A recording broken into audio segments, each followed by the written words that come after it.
Hey, salut les amis! Aujourd'hui, une nouvelle vidéo de NetEpic Palladium et on va s'attaquer à une vidéo assez attendue, à savoir la présentation du mode Tabletop Simulator pour NetEpic. Alors évidemment, avant toute chose, il faut que vous téléchargiez Tabletop Simulator. C'est assez facile à trouver sur le net, en particulier sous Steam. Une fois que vous l'avez installé, vous le lancez et après la musique d'accueil un tout petit peu pénible, vous cliquez sur Single Player, Create, et là, on va pouvoir commencer à s'abonner au mode. Pour ça, rien de plus simple, vous arrivez sur ce genre de table, vous allez cliquer sur Games, puis sur Workshop, puis sur Browse. Vous allez arriver sur ce genre d'écran. Ici, vous cliquez sur Recherche et vous recherchez NetEpic. Vous allez voir apparaître nos différents modes et je vous conseille de vous abonner au mode NetEpic Palladium, qui est le mode général, qui vous permet d'avoir toutes les armées, des éléments de décor et tout ce qu'il faut pour créer votre propre table. Vous pouvez aussi charger les 3 tables qui sont déjà faites, à savoir la table urbaine, la table désert et la table industrielle. Pour vous abonner à un mode, vous cliquez dessus, vous cliquez sur le petit bouton s'abonner et après vous pouvez fermer. Une fois que vous vous êtes abonné à tout ça, vous cliquez ici pour revenir au jeu et vous repartez sur Tabletop Simulator. L'avantage de s'abonner, c'est assez simple, c'est que à chaque fois que nous on fera des modifications sur un mode, eh bien vous les récupérerez automatiquement à chaque fois que vous rechargerez le mode sous Tabletop Simulator. Vous n'avez pas besoin de revenir sur cet écran précédent pour recharger le mode. Non, ça se fera automatiquement. Bien, maintenant que vous vous êtes abonné au mode, vous allez voir qu'ils vont apparaître dans vos workshops. On va prendre le premier, NetEpic Palladium, qui est le mode donc général. Vous cliquez dessus. Cela vous ouvre donc le mode. Et on va commencer par les premiers réglages. Alors vous cliquez sur Menu, puis sur Configuration, ensuite dans l'écran qui s'ouvre sur Contrôle. Vous avez différents touches qui existent, donc Left, Right, Down, Up. Là, vous entrez les touches qui vous vont. Je vous conseille de laisser Flip à F et Raise à R. Et après, vous avez aussi Rotate Left et Rotate Right. Donc moi, généralement, je mets A et E. Vous faites comme vous voulez, vous mettez les touches que vous voulez. Une fois que vous avez fait ça, vous fermez et vous revenez donc sur cet écran. Maintenant, sur le menu qui se trouve à gauche, avec les petites icônes, vous voyez, il y en a plusieurs. La première, Grab, c'est celle par défaut, c'est celle qui va vous permettre de pouvoir sélectionner et bouger les figurines. Ensuite, la suivante, on s'en moque. Les zones, on verra ça plus tard. Et par contre, line, alors, par défaut, vous devez être en inch. Vous cliquez pour être en centimètres. Ensuite, il faut que vous soyez en 2D. Puis en auto. Puis en center. Et log, on s'en moque. Alors, vous voyez que par défaut, les figurines, quand je les prends, elles mesurent leur mouvement. Ce n'est pas le cas sur toutes les armées. Donc, on va corriger ça au fur et à mesure. Donc, si jamais ce n'est pas le cas, vous sélectionnez l'ensemble de vos figurines. Vous faites un clic droit, puis vous allez sur Toggles, et ensuite Measure Movement. Et là, vous voyez, c'est magique. Maintenant, vos figurines mesurent le mouvement à chaque fois que vous les déplacez. Pour déplacer une figurine, rien de plus simple, vous mettez votre curseur dessus, vous cliquez sur le bouton gauche de votre souris que vous maintenez enfoncé et vous allez pouvoir la bouger. Vous pouvez aussi la faire tourner sur elle-même grâce à la molette ou en utilisant A et E. Vous pouvez faire un petit F pour la retourner, mais bon, c'est pas super utile. Ah oui, pour info, un CTRL-C, CTRL-V, ça fonctionne bien. Et vous voyez que si vous passez sur les figurines, vous allez voir aussi un certain nombre d'informations qui s'affichent. Enfin, si vous voulez mesurer la distance entre deux figurines, vous maintenez le bouton Tab enfoncé au-dessus d'une figurine, puis vous dirigez votre souris vers l'autre figurine et ça mesure la distance. Alors il peut arriver parfois que du coup vous soyez bloqué sur Line. Dans ce cas-là, recliquez sur Grab, parce que sinon vous ne pourrez pas prendre vos figurines. Concernant le contrôle de la caméra, alors, avec la molette, en avant, en arrière, vous zoomez. Si vous maintenez le bouton droit de la souris enfoncé et que vous bougez votre souris, vous voyez ce que ça donne. Et si vous maintenez la molette enfoncée et que vous bougez votre souris, vous la bougez également comme ça. Et grâce à ces commandes, vous allez pouvoir bouger votre caméra dans tous les sens. Alors, certaines figurines ont un petit symbole sac au-dessus d'elles, à se dire que ce sont des sacs ou des boîtes, vous appelez ça comme vous voulez. Et donc, du coup, elles contiennent d'autres figurines. Alors, pour pouvoir les sortir, deux façons de faire. La première, vous faites un clic droit dessus, et vous voyez, vous pouvez voir le contenu et sortir les figurines. L'autre façon de faire consiste à faire un clic gauche et bouger immédiatement la souris depuis votre figurine, et du coup, vous allez sortir ce qu'il y a dedans. Il peut arriver aussi que certaines figurines, en particulier les cartes, ont un symbole infini, et ça, ça veut tout simplement dire que vous allez pouvoir sortir autant de fois que vous voulez ce qui est contenu dans la figurine. En l'occurrence, vous voyez, par exemple, je sors autant de Lehman Russ que je veux, mais ça peut être d'autres choses, évidemment, vous verrez ça sur les cartes. Vous voyez aussi que votre tapis a une espèce de symbole un peu plus bizarre, une sorte d'étoile, et que ça a 1 sur 6. Alors ça veut dire que c'est un élément à état. Donc si je clique sur 1, 2, 3, 4, 5, 6, vous voyez que je change l'état du tapis. Donc maintenant, si je veux créer une table, je vais mettre sur ce tapis-là, herbeux. Je vais dans boîte de décor, je fais un clic droit, search. Vous voyez là, j'ai des bâtiments, j'ai les bâtiments de la table urbaine, industrielle, désert, etc. Voilà. Des boîtes qui permettent d'avoir des éléments de décor. Donc là, par exemple, je vais prendre les bâtiments. Pareil, clic droit, search, je prends un bâtiment, hop, je ferme. Ouais, là c'est un truc infini, donc je peux en sortir autant que je veux. Alors notez que les bâtiments, on va les remodifier un petit peu pour pouvoir avoir leur ruine automatiquement. Vous verrez ça quand je vous présenterai la table urbaine, c'est quand même vachement pratique. Donc voilà, donc vous pouvez poser vos différents éléments de décor, en sortant ceux que vous voulez, en les posant où vous voulez. Et je vous conseille un petit truc, une fois que vous avez posé un élément de décor à un endroit précis,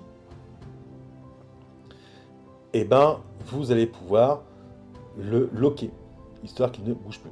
Pour ça, rien de plus simple, vous mettez sur l'élément que vous voulez locker, vous faites un clic droit, toggles et lock. L'avantage de l'avoir locké, c'est que du coup, il ne peut plus être pris. Donc du coup, vous ne pouvez plus bouger par erreur. Et pour le déloquer, vous faites un clic droit dessus, toggles, et vous recliquez sur lock. Et là, vous voyez, de nouveau, je peux le bouger. Alors, dans la boîte pion, ordre, règles, etc., vous allez avoir différents autres éléments, le livre de règles, des jetons d'ordre, etc. Mais vous allez surtout avoir base qui vont vous permettre d'avoir les bases et les objectifs. Alors pareil, ce sont des trucs à état, puisque si c'est état 1, c'est base, et si c'est état 2, c'est objectif. Encore une fois, le CTRL-C et le CTRL-V fonctionnent, donc n'hésitez pas. Alors, dans la boîte armée, qu'est-ce qu'on va retrouver? Les différentes armées qui sont réalisées actuellement sur Tabletop Simulator. Il y en a d'autres qui vont arriver très bientôt, je vous rassure. Je vais en prendre une. Donc là, par exemple, je vais prendre les Eldar. Et je vais vous montrer comment c'est organisé à l'intérieur. Donc pareil, un petit clic droit dessus, Search. Vous voyez qu'à chaque fois, je vais voir le codex, le livre de règles, éventuellement d'autres éléments ainsi comme les gabarits de toile. Puis je vais voir une boîte formation obligatoire, une boîte formation de compagnie, une boîte formation spéciale, une boîte formation de support, une boîte formation support de transport, et une boîte figurine qui, elle, va contenir une figurine de chaque au cas où. Donc là, par exemple, je vais juste sortir obligatoire et formation de compagnie. Qu'est-ce que j'ai à l'intérieur? Et ben regardons ça, formation obligatoire, ben, j'ai l'avatar. Et pour la formation de compagnie, ben, j'ai différentes formations de compagnie. Là, je vais prendre tout simplement la formation de compagnie de gardien. Maintenant, vous voyez que c'est des cartes infinies, donc je peux sortir autant de fois que la même carte que je veux, ce qui n'est pas utile pour l'avatar, mais par contre, ça peut être utile pour la formation de compagnie de gardien, si je veux avoir plusieurs formations de compagnie de gardien. Bon, je vous conseille de ranger les cartes infinies après dans les boîtes et de ranger les petites boîtes dans la grosse boîte. Une fois que vous avez sorti tout ce que vous voulez. Voilà.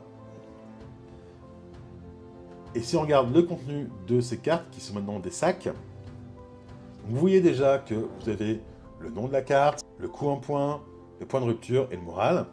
Et si on regarde le contenu, bah là on voit que dans l'avatar, il y a une figurine d'avatar. Et que dans la carte de compagnie de gardien, eh bien, vous avez toutes les figurines qui correspondent, à savoir 18 socles de gardien et 3 socles de lance brillante. Donc là, pour les sortir, bah pareil, hein, vous les prenez et vous les sortez. Donc voilà, vous avez sorti toutes vos figurines. Remarquez aussi que la hitbox sur la plupart des nouvelles figurines, bah, c'est le socle. La figurine elle-même n'a pas de hitbox. Donc c'est assez pratique parce que vous pouvez avoir une épée qui dépasse sans que ça vous gêne pour posséder la figurine. Vous voyez aussi que vous avez généralement les stats des figurines qui s'affichent quand vous passez au-dessus. Très pratique aussi pour jouer. Maintenant, si je veux marquer la différence entre les différents détachements, alors regardez comment je vais faire. Je sélectionne toutes les figurines d'un détachement, donc clic gauche, je me tire et hop, voilà, j'ai toutes les figurines. Puis un clic droit sur une des figurines, Color Tint, et je vais sélectionner par exemple par ici, rouge, voilà, Apply. Et vous voyez que le bord du socle s'éteint en rouge. Si je fais la même chose ici, mais avec du vert cette fois-ci, voilà. Et donc là, vous pouvez différencier soit vos différents détachements, soit vos différentes compagnies. Voilà, vous faites comme vous voulez. Autre gros avantage de Tabletop Simulator, c'est qu'une fois que vous avez sorti, par exemple, vos figurines, vous pouvez toutes les sélectionner. Hein, voilà, on les sélectionne toutes. On fait un clic droit, Save Object. Là, vous donnez le nom que vous voulez. Ici, par exemple, Armée Test. Save. Et bon, là, j'ai supprimé toutes les figurines qui sont sur la table. Et si je fais dans Save Object, donc Object, Save Object, je vais retrouver mon armée test. Je vais pouvoir la prendre et la sortir.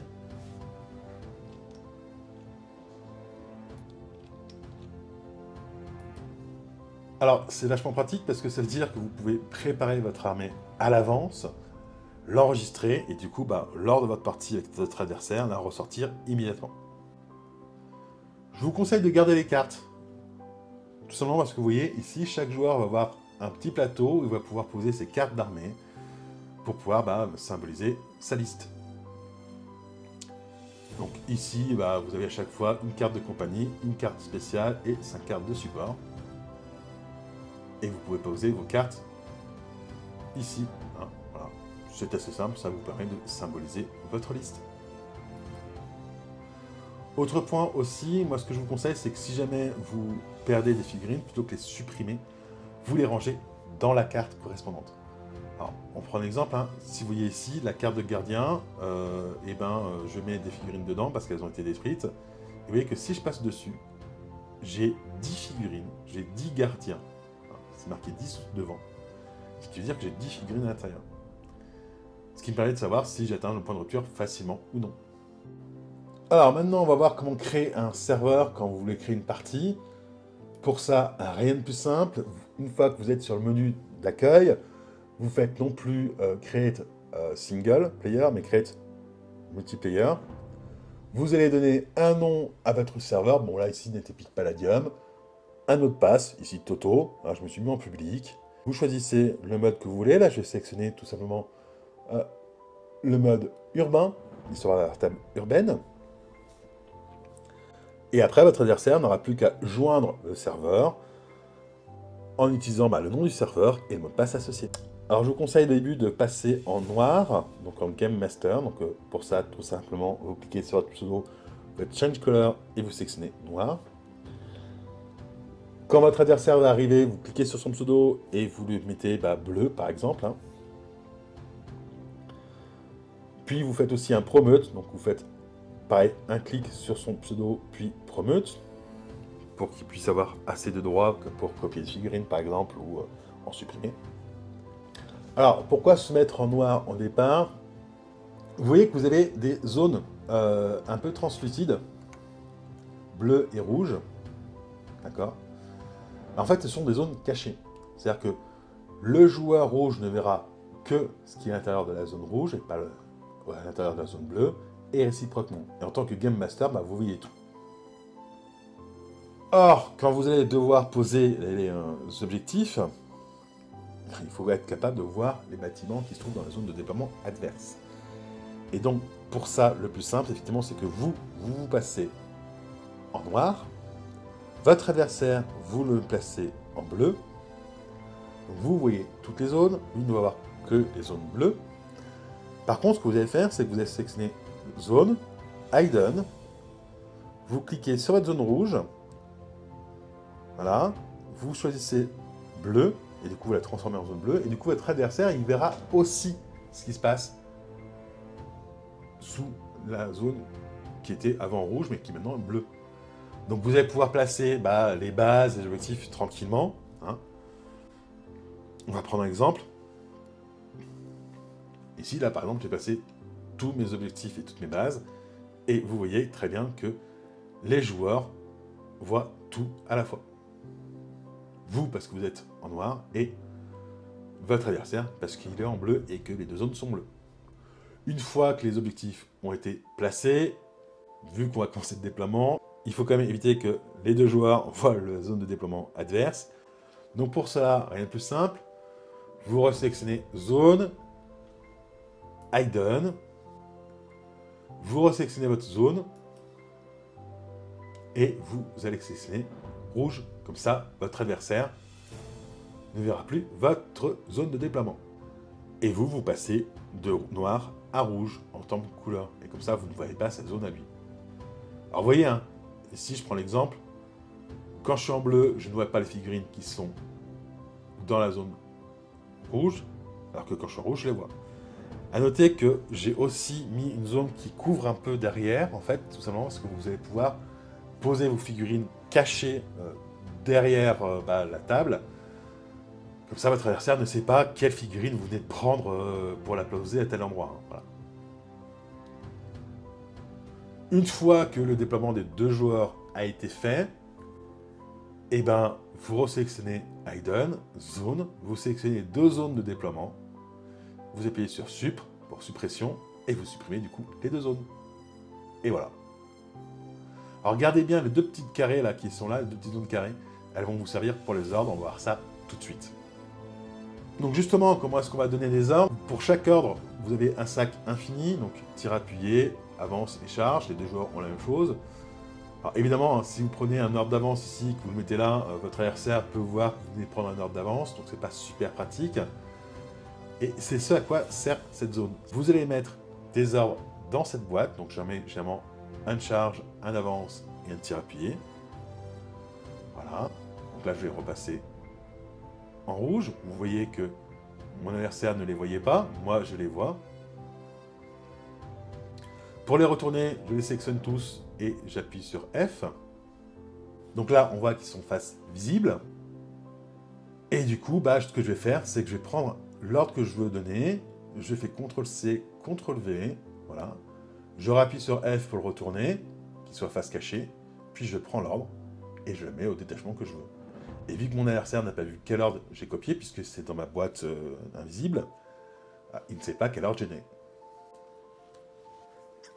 Alors, à noter, si en courte partie, vous voulez savoir quel ordre vous est donné à un de vos détachements, vous placez sur l'ordre, vous faites Maj et Alt en même temps que vous maintenez enfoncé, vous voyez que ça affiche l'ordre correspondant. Vous pouvez faire exactement la même chose sur un ordre de votre adversaire. Vous voyez, je le vois aussi. Donc je pourrais tricher, hein, sauf que vous voyez, il y a un petit œil rouge qui apparaît, donc certes vous pouvez tricher, mais votre adversaire sait que vous venez de tricher, hein, donc c'est pas terrible.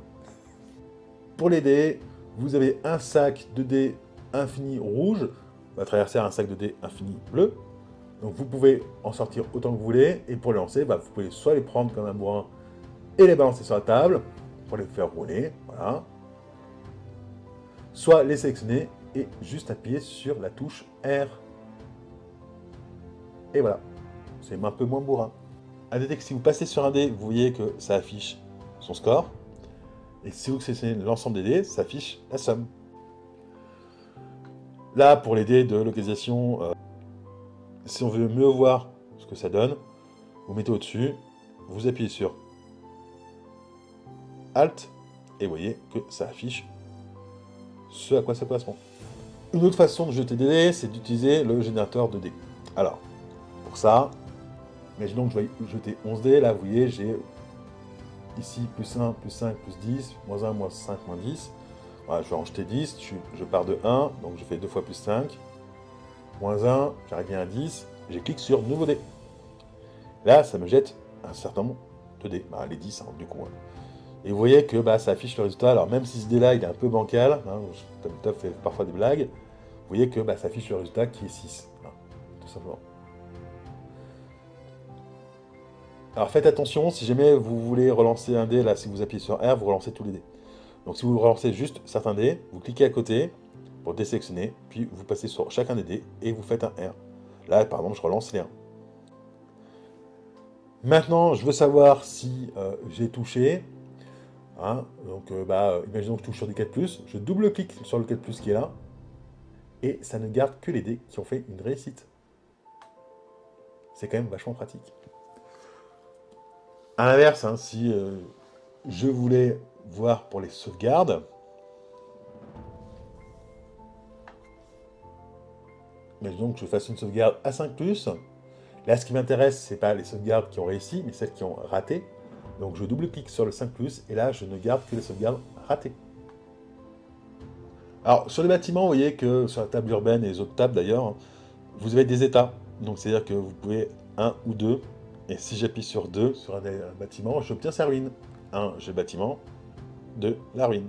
C'est quand même vachement pratique. Ensuite, je vais avoir un sac avec les ordres de retraite, un sac avec les pions brisés, quand un détachement est brisé, et un sac avec un pion impact pour quand un détachement a reçu un pion d'impact. Et voilà, avec tout ça, vous pouvez déjà bien vous amuser. Alors maintenant, on a vu comment créer un serveur. Pour le rejoindre, rien de plus simple.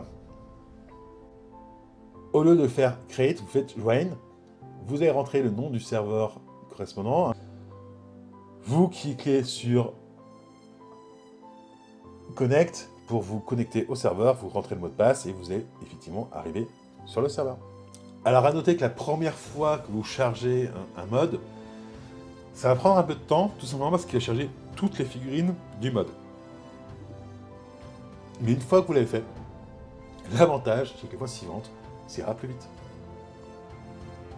Voilà, j'espère que la vidéo vous a plu. Si c'est le cas, n'hésitez pas à la partager, à la commenter, à la liker et à vous abonner. On fera bientôt une autre vidéo sur Tabletop Simulator dès que Hervé aura avancé sur d'autres armées, histoire de vous présenter vraiment tout son travail, parce qu'il fait vraiment un travail formidable. Un grand merci à lui. Et sur ce, je vous dis à plus les amis. Ciao! Merci à tous nos partenaires, Gore Factory, Trail Under the Bridge, Krang Wargame, H&Six Studio, Iliada Games Studio, le magasin Ragnarok à Foix et le magasin La Taverne du Gobelin Farci à Saint-Étienne. Pour bénéficier de réductions chez nos partenaires, rejoignez l'association NetEpic. Tous les liens en description.